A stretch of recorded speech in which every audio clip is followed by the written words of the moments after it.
بالله ورسوله وتعزروه وتوقروه وتسبحوه وتكرموه تسبيحا.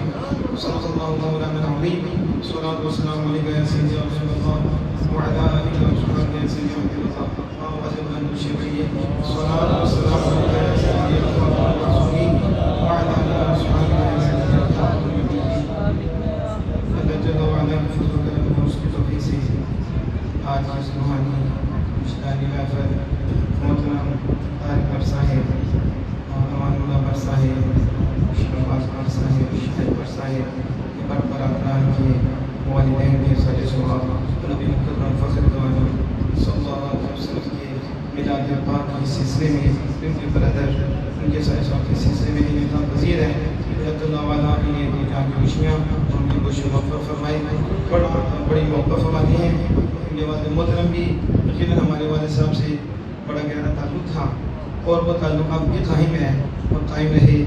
حضرت صاحب سے کا بہت پیار ہے, آپ کی بڑی شفقتی ہیں, اس لیے حضرت صاحب طارق صاحب کو انکار نہیں کرتے. یہ جب چاہتے ہیں کہتے ہیں آپ شفقت فرماتی ہیں. یہ بھی آپ کی شفقت ہے کہ مجھے آپ نے حکم فرمایا کہ آپ 10 منٹ بیان کریں. تو میں سمجھتا ہوں یہ میری سعادت ہے کہ میرے مربی میرے مرشد جن کی وجہ سے ہم ادھر کھڑے ہیں, جو بول رہی ہیں, جو کچھ کہہ رہی ہیں, اللہ کا فضل آپ کے ذریعے نصیب ہو رہا ہے. دعا ہوں کہ ہمارے مرشد کریم کا سایہ دائم و قائم فرمائے. ہر گھڑی ہر لمحہ مالک اپنے قرب میں ترقیاں عطا فرمائے. دین متین کی خدمت کی زیادہ سے زیادہ توفیق عطا فرمائے. ذرا توجہ فرمائیں. میں ایک بنیادی بات کر کے اپنی بات کو کمپلیٹ کروں گا. پہلے آیت کریمہ کا ترجمہ سماعت فرمائیں. اللہ پاک فرماتا ہے ہم نے اپنے محبوب کو بھیجا ہے, لیکن انجینئر بھیجا, سوار کے بھیجا, شانہ نواز کے بھیجا, اسی محبوب کو حاضر و ناظر بنا کے بھیجا, اسی محبوب کو خوش و خبری سنانے والا بنا کے بھیجا, اسی محبوب کو ڈر سنانے والا بنا کے بھیجا. کیوں بھیجا؟ محبوب نو دین اسلام دیتا کہ محبوب نو بھیجا. تو بھیجنے کا مقصد یہ ہے, ایک پارٹی وہ ہے وہ صرف یہ مقصد بیان کرتی ہے کہ بھیجنے کا مقصد یہ ہے کہ نماز پڑھو, بھیجنے کا مقصد یہ ہے کہ یہ کام کرو, بھیجنے کا مقصد یہ ہے روٹیاں تقسیم کرو, بھیجنے کا مقصد یہ ہے. ایک پارٹی کا بیانیہ یہ ہے. لیکن جب ہم قرآن کو پڑھتے ہیں تو قرآن ہم بتاتا ہے وہ جو تعارف کرا رہے ہیں وہ تعارف ٹھیک نہیں ہے, وہ بعد والا تعارف ہے. پہلا تعارف کو جو رب نے بیان فرمایا ہے وہ اسی اپنے یار نو بھیجیا ہے تے شاہد ہر ایک دے اوپر محبوب نو نگہبان بنا کے بھیجیا ہے, حاضر و ناظر بنا کے بھیجیا ہے, جنت کی خوشخبری سنانا بنا کے بھیجیا ہے اور جہنم تو ڈرانا بنا کے بھیجیا ہے. لیکن بھیجیا کیوں ہے؟ کیا ایسا میں نے بھیجیا ہمیں کہ محبوب آئے تو تسی منو تو میرے یارو منو. شاہب نے آپ کی سبحان اللہ ہی نہیں نماز بعد میں, روزے بعد میں, حج بعد میں, بڑی شانیں ہیں. لیکن فرمایا بھیجا پہلے مقصد کیا؟ پہلا اس لیے بھیجا کہ تم سارے مجھے میرے یار کو مانو, اور ماننے کے بعد ابھی نماز نہیں, ابھی روزہ نہیں, ابھی زکات نہیں, ابھی حج نہیں, کہا مان کر پھر دل یار کو دو. میرے دل میں یار کا حب ہو, یار کا ادب ہو, احترام ہو, پھر تیسرے درجے میں جا کے سجدہ کر. اب یہاں یاد رکھنا ہے کہ ایمان کے بعد اللہ نے تعظیم مصطفیٰ کا حکم دیا ہے, اور یہ جو تعظیم مصطفیٰ ہے یہ دین کی اصل ہے. یہ دین کی اگر تعظیم نہیں تو مومن نہیں, اس کے اندر حضور کا ادب نہیں, سب کچھ ہو سکتا ہے لیکن مومن نہیں ہو سکتا. مومن وہ ہے جس کے دل میں ادب مصطفیٰ ہے, جس کے دل میں احترام مصطفیٰ ہے.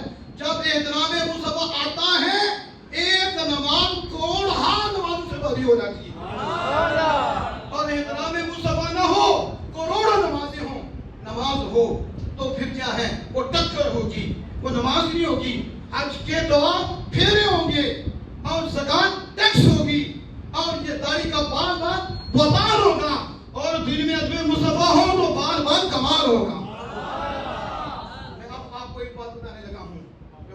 بیان تو میرے شاہ صاحب کا ہے اور یہ شاہ صاحب کا فیض ہی ہے جو میں قرآن کی آیت سے بتا رہا ہوں کہ یہ لوگ نماز روزہ, ہم نے کہا نماز بنتی تب ہے, روزہ بنتا ہی تب ہے جب دل میں عظمت مصطفیٰ کا نور آتا ہے. کیا منافق نماز نہیں پڑھتے تھے؟ حضور کے پیچھے پڑھتے تھے, اس سے بڑی بھی بار کا بتاؤ کہ حضور کھڑے ہوں اور مسجد نبوی ہو، صحابہ بھی پیچھے ہوں اور منافقین بھی پیچھے ہوں، نمازیں ان کی بھی تھیں، تھالیاں ان کی بھی تھیں، ان ٹانگوں سے کپڑے انہوں نے بھی اٹھائے ہوئے تھے اور وہ عبادت وہ بھی کر رہے تھے. تو بتاؤ کیا تم کہو گے وہ نمازی تھے، حاجی تھے، وہ قاری تھے، وہ بڑے متقی تھے؟ ظاہری طور پر تو متقی تھے، لیکن دوسری طرف صحابہ بھی تھے. اللہ پاک فرماتا ہے یہ نمازیں پڑھنے والے، یہ داڑیاں رکھنے والے، میرے محبوب کے پیچھے پڑھنے والے اور دل میں بغض رکھنے والے، اس طبقے کو اللہ نے فرمایا کہ میں کافر کو بھی جہنم کے اس درجے میں نہیں رکھوں گا جس درجے میں اس منافقین نادینوں کو رکھوں گا، کیونکہ کلمہ پڑھ کر یا کا بغض دل میں رکھے ہوئے ہیں. تو کیا نماز قبول ہوئی؟ کیا کچھ قبول ہوا؟ بلکہ نماز پڑھ کے بھی جہنم کے سب سے نچلے طبقے میں ہے.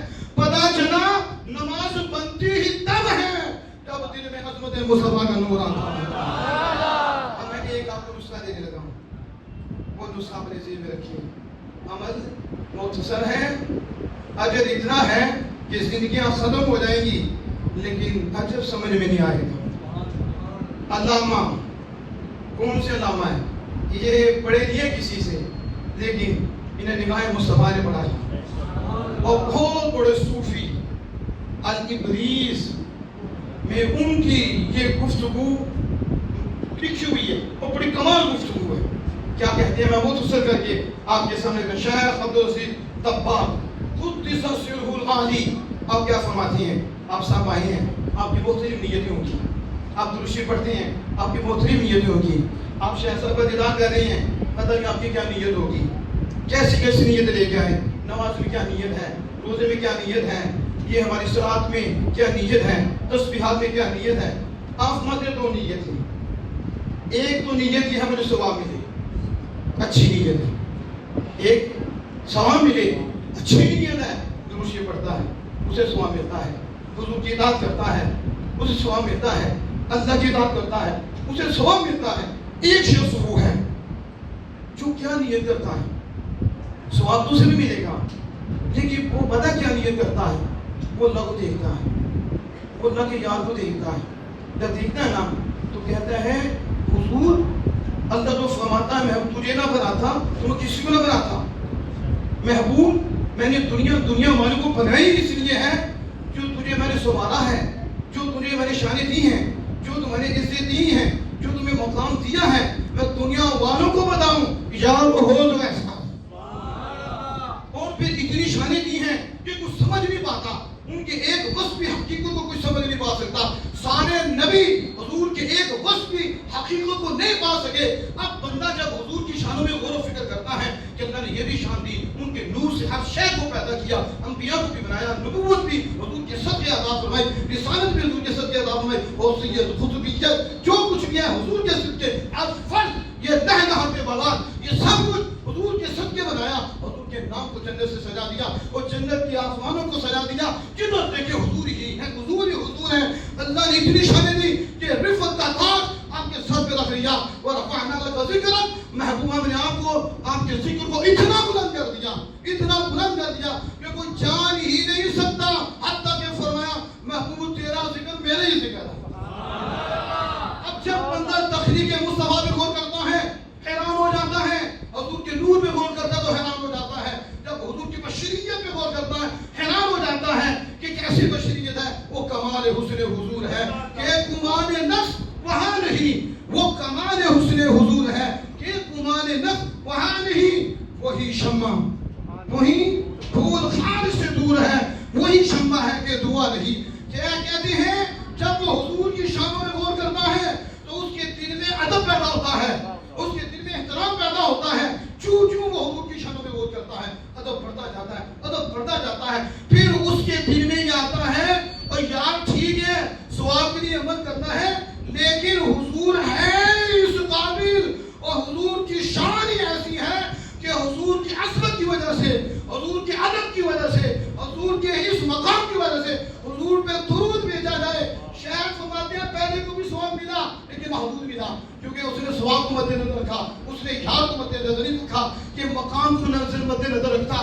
دوسرے نے حضور کے مقام کو مد نظر رکھا اور اب مقام مصطفیٰ کو مد نظر فرماتے ہیں حضور کے مقام کی مخلوق کے اندر کوئی حد نہیں، تو حد نہیں تو اللہ پاک جتنی محبوب کی شان ہے نا اس کے مطابق اس کو اجر عطا فرماتا ہے۔ اسی طرح کہتے ہیں اللہ کی تخلیق میں اللہ کی شان میں غور و فکر کرتا ہے تو کہتا ہے نماز پڑھنی ہے تو اس لیے کہ وہ اس لائق ہے، اس کا مقام ہے، اس لیے بھی اللہ کا حد سامنے رکھا، مقام سامنے رکھا، عظمت سامنے رکھی، اللہ کی حد کوئی نہیں۔ تو جب اس نے اللہ کے مقام کو سامنے رکھتے ہوئے وہ عبادت کی تو اللہ پاک اپنی شان کے لائق اسے اجر عطا فرمائے گا۔ قیامت تو آ جائے گی لیکن اس ایک عمل جو اللہ کی تعظیم اور اللہ کے عدم اور محبوب کی تعظیم اور عدم نے کیا ہے کوئی گن کے نہیں بتا سکے گا کہ رب نے کتنا اجر عطا فرما دیا۔ اس لیے جو میں نے مختصر سی بات کی، ادب سے کام کرو۔ مسجد میں بیٹھے ہو تو ادب، ایک ٹیک لگا کے بیٹھتا ہے، ایک بغیر ٹیک کے بیٹھتا ہے۔ جو بغیر ٹیک کے بیٹھتا ہے کہتا ہے اللہ کا گھر ہے، اسے مد نظر رب کو رکھا، رب اسے نوازے گا۔ دوسرے نے غفلت کی، وہ کمی میں چلا گیا۔ اسی طرح آپ انداز دیکھیں، ایک بات کر کے میں بات بدل کرتا ہوں۔ اعلیٰ حضرت امام اہل سنت عظیم المرتبہ آپ فرماتے ہیں میں میلاد پڑھ رہا تھا، اپنے منجلے بھائی ان کے گھر میلاد پڑھ رہا تھا، دیکھتا کیا ہوں ایک بندر ہے، دو زانوں کے بیٹھ گئے۔ بندر ہے، دو زانوں ہو کر بیٹھ گیا ہے کہ اسے بھی پتا ہے یہ ذکر مصطفیٰ ہے تو جس کا ذکر ہے ان جیسا کوئی نہیں، لہذا ذکر کا ادب کرنا بندر کو بھی پتا لازم ہے۔ اور وہ دو زانو ہو کر حضور کی تعظیم کر رہا ہے، حضور کا ذکر سن رہا ہے۔